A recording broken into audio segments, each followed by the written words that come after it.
பிகேவும் விஜய் சந்திக்கிறது வந்து கிளியர் இது வந்துட்டு பிஜேபியால் உருவாக்கப்பட்ட இந்த சந்திப்பு.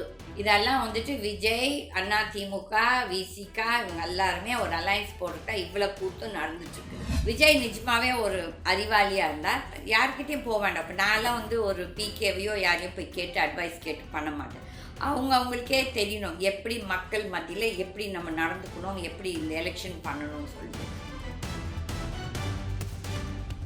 பாதி அரசியல்வாதிகளுக்கு முட்டாள்கள், அவங்களுக்கு சம்பாதிக்க தான் தெரியும் தவிர்த்து கொள்ளடிக்க தெரியும். ஆனால் ஒரு ஸ்ட்ராட்டஜி எப்படி நடத்துதுன்னு சொல்லிட்டு நிறைய பேருக்கு தெரியாது. இந்த ஆதவ் அர்ஜுனா வந்தப்புறம் அவர் வந்துட்டு இந்த ஐடியா கொடுத்து போய் பிகேவை கூப்பிட்டு வந்து இவங்களை சந்திக்க வச்சுருக்காங்க.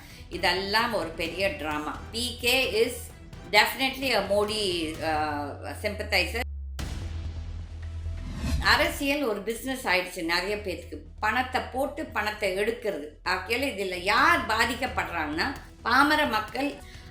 அயோக்கியத்தனம் பண்ணுறவங்க முக்காசு கட்சிக்கு தான் போய் சுற்றிட்டு இருப்பாங்க. அது கட்சியில் எப்படியும் சம்பாதிச்சிருப்பாங்க. இந்த விஜய் வந்துட்டு தனக்கு வந்து ஒரு இன்கம் டேக்ஸ் ரெய்டு ஆச்சு இதே ஆட்சியில் தான், இந்த மோடி ஆட்சியில் தான். அதுக்கப்புறம் அதுலேருந்து எப்படி வெளியே வருது, இப்போ நிறைய அவருக்கு பிரச்சனைகள் இருக்கிறது. அது நம்மளுக்கு வெளியே யாருக்குமே தெரியறதில்ல. அதை மூடி மறைக்கிறதுக்கு தான் இப்போ வந்து அரசியல்னு வந்திருக்காரு. ஈவன் விஜயும் ஒரு ஊழல்வாதி தான். ஏன்னா தான் வந்து டேக்ஸ் வந்துட்டு மொத்தம் சம்பாதிக்கிற பணத்துக்கு டேக்ஸ் கட்டுறாருன்னா இல்லை. அதனால இவருக்கு எந்த யோகிதமும் கிடையாது. அதுக்குன்னு சொல்லிட்டு டிஎம்கே வந்து பெரிய யோகிய சிகாமணி கட்சி நான் சொல்ல மாட்டேன். கண்டிப்பாக பிஜேபி டிவிகே விஜயோட கட்சிக்கு ஒரு கண்டிப்பாக அண்டர் த டேபிள் ஒரு உறவு இருக்கிறது. அந்த உறவு வெளியில் வரும்.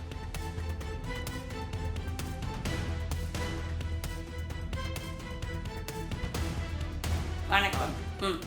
விஜய் பிகே சந்திப்பு பற்றி நீங்கள் என்ன நினைக்கிறீங்க? விஜய் பிகே சந்திப்பு வந்துட்டு ஒரு பிஸ்னஸ் சந்திப்பு. ஏன்னா பிகே வந்து அரசியலில் வந்து ஒரு பிஸ்னஸாக நடத்தி கொண்டிருக்கிறார். ஒவ்வொரு கட்சிக்கும் ஒப்பீனியன் அண்ட் ஐடியாஸ் எப்படி எலெக்ஷனை நடத்துவது என்று. ஆனால் இந்த பாதி பேர் யாரெல்லாம் அவர்கிட்ட போகிறாங்களோ அவங்க நினச்சிக்கிறாங்க அவரால் தான் அவங்க ஜெயிக்கிறாங்கன்னு சொல்லிட்டு. இது கிடையவே கிடையாது. பிகே வந்தால் வந்து ஈஸ் பிளேயிங் அந்த அவரோட ட்ரம்ப் கார்டு நல்லா அழகாக விளையாடுறார். என்னென்னா 2021 வந்து டிஎம்கே நிற்கும் போது அதிமுக மேலே ஃபஸ்ட்டு இன்கம்பன்சி 10 வருஷமாக வந்து மக்கள் வந்து சலிச்சு போயிட்டாங்க. அதுக்கப்புறம் ஜெயலலிதா அவர்களும் இல்லை.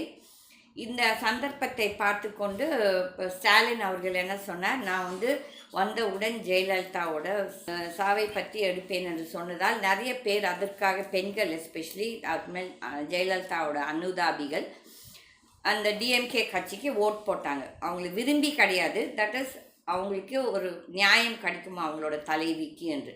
அதே மாதிரி தான் பிகே நோஸ் எப்படி வந்து தன்னுடைய ட்ரம்ப் கார்டை விளையாடணும்னு சொல்லிட்டு. இப்போ விஜய் நிஜமாவே ஒரு அறிவாளியாக இருந்தால் யார்கிட்டையும் போக வேண்டாம். இப்போ நான்லாம் வந்து ஒரு பிகேவையோ யாரையும் போய் கேட்டு அட்வைஸ் கேட்டு பண்ண மாட்டேன். அவங்களுக்கே தெரியணும் எப்படி மக்கள் மத்தியில் எப்படி நம்ம நடந்துக்கணும், எப்படி இந்த எலெக்ஷன் பண்ணணும்னு சொல்லிட்டு. அதனால இதை எப்படி தெரியுமா, இந்த பணமரத்துக்கு கீழே உட்காந்து இந்த பணம் விழுவுறது கதையாட்டு இருக்குது இந்த பிகேக்கு. இப்போ அவருக்கு நேரம் நல்லா இருக்குது. ஆனால் அவர் வந்து வெறும் ஒரு பொலிட்டிக்கல் அனலிஸ்ட்டும் கிடையாது. அவர் வந்து ஜேடியூவில் நிதிஷ்கிட்ட என்ன சொல்கிறது வைஸ் பிரசிடெண்ட்டாக அந்த கட்சியில் இருந்தால். அதில் ஒரு சிலர் சொல்கிறாங்க இப்போ தான் அவர் கட்சி ஆரம்பித்தார். இல்லை, இதுக்கு முன்னாலேயே அவர் வந்து நிதிஷ் குமாரோட கட்சியில் பீகாரில் வைஸ் பிரசிடெண்ட்டாக இருந்து வெளியே வந்துட்டார். அதில் he is playing his game very well. அவரை பொறுத்தவரையிலும் அவர் வந்து அவரோட விளையாட்டை அழகாக நடத்தி கொண்டிருக்கிறார்கள். ஏனென்றால் பாதி அரசியல்வாதிகளுக்கு முட்டாள்கள், அவங்களுக்கு சம்பாதிக்க தான் தெரியும் தவிர்த்து கொள்ளடிக்க தெரியும். ஆனால் ஒரு ஸ்ட்ராட்டஜி எப்படி நடத்துதுன்னு சொல்லிட்டு நிறைய பேர்த்துக்கு தெரியாது. அப்போ வந்து இப்போ வந்து எல்லோரும் சொல்கிறாங்க, ஆனால் இந்த ஆதவ் அர்ஜுனா வந்தப்புறம் அவர் வந்துட்டு இந்த ஐடியா கொடுத்து போய் பிகேவை கூப்பிட்டு வந்து இவங்களை சந்திக்க வச்சுருக்காங்க.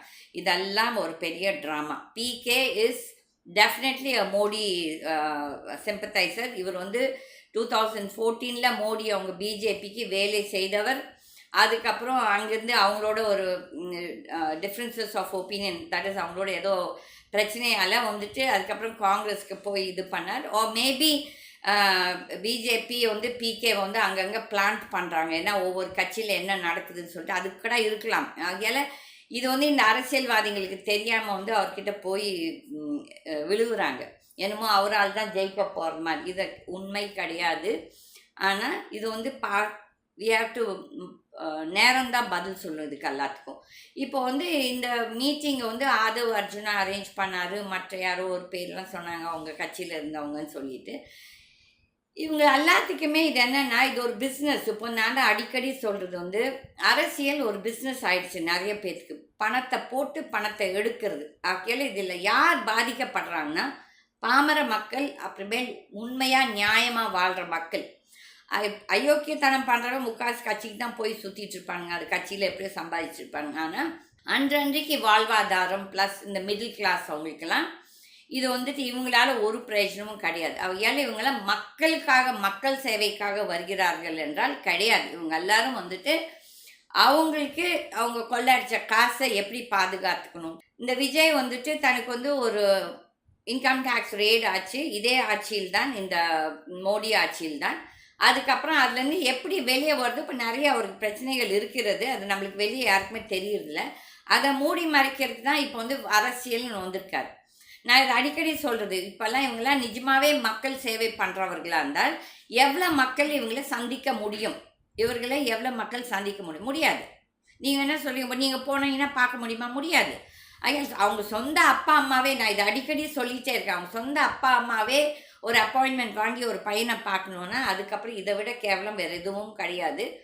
அதே மாதிரி அவரோட தனி மனிதன் ஒழுக்கம் கடை அந்த ஒரு பொது வாழ்க்கைக்கு வந்தால் ஒரு தலைவர் இப்படி இருக்கணும்னு சொல்லிட்டு அவங்களுக்கே இருக்கணும் ஒரு மனசாட்சி. பட் அதெல்லாம் எதையும் கண்டுக்காமல் பொருட்படுத்தாமல் அவங்கள நம்ம போனால் மக்கள் நம்மளுக்கு ஓட் போடுவாங்க, மக்கள் முட்டாள்னு நினச்சிருக்காங்க. கிடையாது.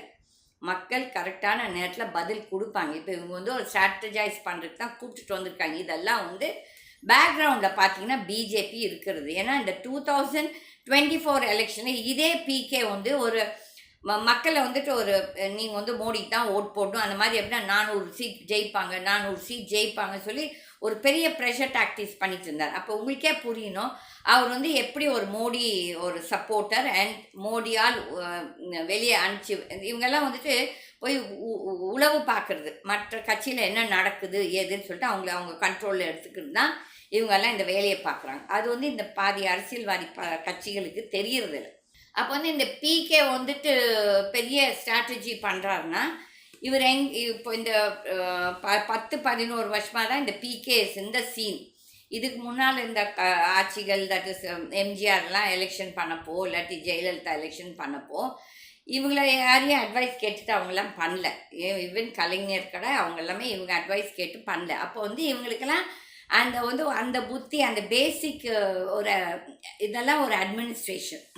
இது எப்படி வந்துட்டு இந்த கட்சியை நடத்தணும், எப்படி மக்களை போய் சந்திக்கணும், எப்படி ஒரு எலெக்ஷனை சந்திக்கணும், இதெல்லாம் ஒரு ஸ்ட்ராட்டஜி. அது வந்துட்டு டிஎம்கே வந்துட்டு எனக்கு டிஎம்கே பிடிக்குதோ பிடிக்கலையோ, ஆனால் அந்த கட்சியில் இந்த ஸ்ட்ராட்டஜைசிங் வந்துட்டு அழகாக பண்ணுவாங்க. அவங்க வந்து எலெக்ஷன் ஒர்க்குனா நம்ம வந்துட்டு ஒன்று வந்து டிஎம்கே கிட்ட கற்றுக்கணும், ரெண்டாவது வந்து கம்யூனிஸ்ட் கிட்ட கற்றுக்கணும். இப்போ வந்து ஆர்எஸ்எஸ் நாட் பிஜேபியில் இருக்க முக்காவாசி பேர் வேறு ஏதோ ஒரு கட்சியிலேருந்து ஓடி வந்தவங்க தான். சந்தர்ப்பவாதிகள், புள்ளமாரிகள், குள்ளமாரிகள், இந்த சாராயம் காய்ச்சுறவங்க தான் அந்த கட்சியில் வந்து உட்காந்துறாங்க. இப்போ இந்த இது வந்து பிகேவும் விஜய் சந்திக்கிறது வந்து கிளியர் இது வந்துட்டு பிஜேபியால் உருவாக்கப்பட்ட இந்த சந்திப்பு. இது ரொம்ப கிளியர். என்னென்னா இதே ஆதவ் அர்ஜுனா வந்து விசிகேலேருந்து வெளியே வந்துட்டு போய் விசிகே தலைவரை சந்திக்கிறாராம்மா.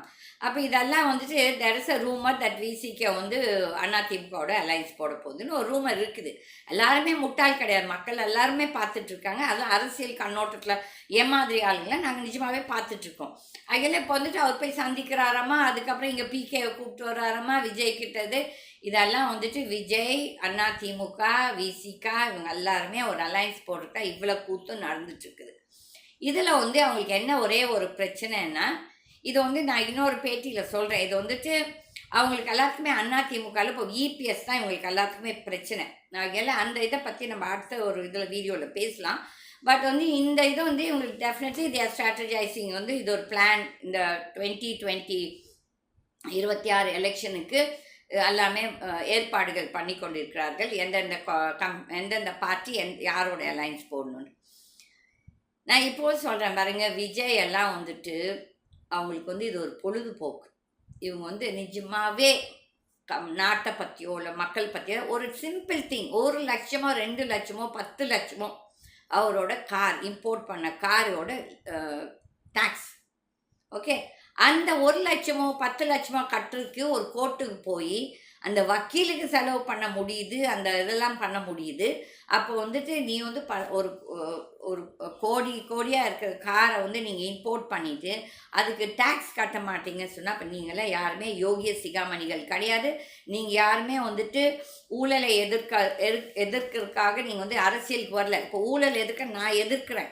நான் ஒரு தனி மனிதனாக இருந்து நான் வந்து எங்கெங்கே ஊழல் நடக்குதோ அதில் கேஸ் கொடுக்குறேன், கம்ப்ளைண்ட் கொடுக்குறேன். நான் வந்து அந்த யார் ஊழல் செய்கிறாங்களோ அவங்க மேல் அதிகாரிகளுக்கு லெட்டர் போட்டு கம்ப்ளைண்ட் கொடுக்குறேன். இதில் வந்து இந்த விஜய் எவ்வளோ பேருக்கு மேலே கம்ப்ளைண்ட் கொடுக்குறேன். ஏன்னா அவங்களுக்குலாம் இதெல்லாம் நடக்காது. ஏன்னா இதெல்லாம் பாமர மக்கள் சந்திக்கிறதா இந்த ஊழல். இவங்களுக்குலாம் மேல் லெவல் ஊழல் சந்திக்கிறாங்க. இப்போ வந்து அவருக்கு ரெய்ட் ஆனதால் அதை எப்படி அவர் பணத்தை காப்பாற்றிக்கிறதுன்னு சொல்லிட்டு அவர் வந்து இப்போ இந்த அரசியல் கதை ட்ராமா போட்டுட்ருக்காங்க. இதெல்லாம் வந்துட்டு மக்களோடையும் இந்த நாட்டோடையும் விளையாடுறவங்களுக்கு வந்துட்டு நல்லதே கிடையாது. அவங்களெல்லாம் வந்துட்டு அவங்களெல்லாம் நான் என்னோட லாங்குவேஜில் நான் வந்து அவங்கள எல்லாம் அரக்கர்கள் என்று கூறுகிறேன். என்றால் இந்த ஊழல்வாதிகள் ஏதோ ஒரு விதத்தில், தட் இஸ் ஈவன் விஜயும் ஒரு ஊழல்வாதி தான்.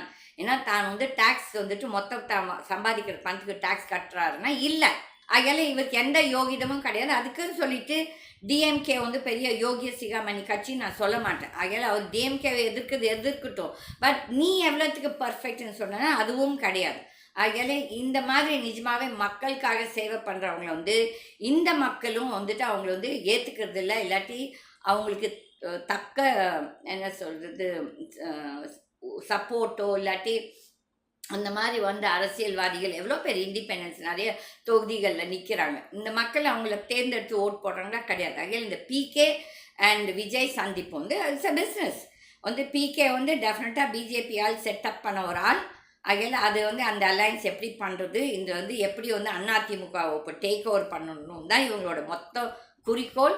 அதுக்கு வேண்டிய நாடகங்கள் எல்லாம் ஆரம்பித்து விட்டார்கள். இது வந்து மக்கள் தான் யோசிக்கணும் யாருக்கு ஓட் போடணும். அந்த நேரத்தில் 2026 எப்படி சூழ்நிலை இருக்கிறதோ அதுபடி தான் நடக்கும். ஆனால் என்னோட இது நான் அடிக்கடி சொல்லிட்டு இருக்குது, சித்தர் ஆட்சி வரும், சித்தர் ஆட்சி வராட்டி இந்த நாடு பெரிய கஷ்டத்தில் போய் விழப்போகுது. ஏன்னா இப்போ வந்து நீங்கள் பார்த்தீங்கன்னா 2011 அதுக்கப்புறம் 2016 ஜெயலலிதா இறந்த அப்புறம் நம்ம தமிழ்நாட்டோட கடன் வந்துட்டு அப்போ வந்து 3 லட்சமோ ஏதோ இருந்துச்சு, 3 லட்சம் கோடி. அதுக்கப்புறம் இந்த இபிஎஸ் வந்த அப்புறம் 5 லட்சம் ப்ளஸ் இல்லாட்டி 6 லட்சத்துக்கு கோடிக்கு போச்சு. இப்போ இந்த ஆட்சியாளர்கள் 8-9 லட்சம் கோடிக்கு பண்ணிட்டாங்க. இந்த 4 வருஷத்தில் 3-4 லட்சம் கோடி மக்கள் நினச்சிக்கிறாங்க இந்த ஃப்ரீயாக கிடைக்கிறதெல்லாம் வந்துட்டு ஏதோ இந்த கட்சி அவங்களோட அப்பம் வீட்டு சொத்துலேருந்து இந்த பணம் வருது. கிடையாது. இது வந்து நம்ம வரி பணத்தில் நம்மளை தான் ஏமாற்ற போகிறாங்க. இந்த கடனை கட்டுறதுக்கு வரியை ஏற்றுவாங்க, மின்சாரம் வரியை ஏற்றுவாங்க, இந்த பஸ்ஸு டிக்கெட் ஏற்றுவாங்க, அம்மா வீட்டு வரி ஏற்றுவாங்க, ரோட்டு வரி ஏற்றுவாங்க. மக்கள் நீங்கள் தான் யோசித்து சிந்திச்சு இந்த மாதிரி அயோக்கியர்களுக்கு நீங்கள் வந்து விழுந்துடாதீங்க அந்த அவங்களோட வலையில். இந்த சந்திப்பு வந்துட்டு சும்மா ஒரு பரபரப்பை நான் வந்து 3-4 நாளுக்கு அப்புறம் தான் பேசுகிறேன். ஏன்னா அன்றைக்கி ஒரே எல்லா ஊடகங்கள் அதை பற்றி ஐயோ விஜய் இது பிகே சந்தித்து விட்டார்கள், என்ன நடக்கும், ஒன்றும் நடக்க போகிறதில்ல. அவர் ஒரு businessman set up by BJP. தன்னோட இது பணம் வந்துச்சா தான் பாட்டுக்கு பணத்தை வாங்கிட்டு ஸ்ட்ராட்டஜி எல்லாத்தையும் அவங்களுக்கு ஏற்பாடு பண்ணிட்டு போயிடுவார். ஆனால் இது வந்து கண்டிப்பாக பிஜேபி டிவிகே தட் இஸ் விஜயோட கட்சிக்கு ஒரு கண்டிப்பாக அண்டர் த டேபிள் ஒரு உறவு இருக்கிறது. அந்த உறவு வெளியில் வரும். ஏன்னா இப்போ மக்கள் பிஜேபிக்கு ஓட் போட மாட்டாங்கன்னு சொல்லிட்டு இது வந்து மூடி மறைச்சிட்டு இருக்காங்க.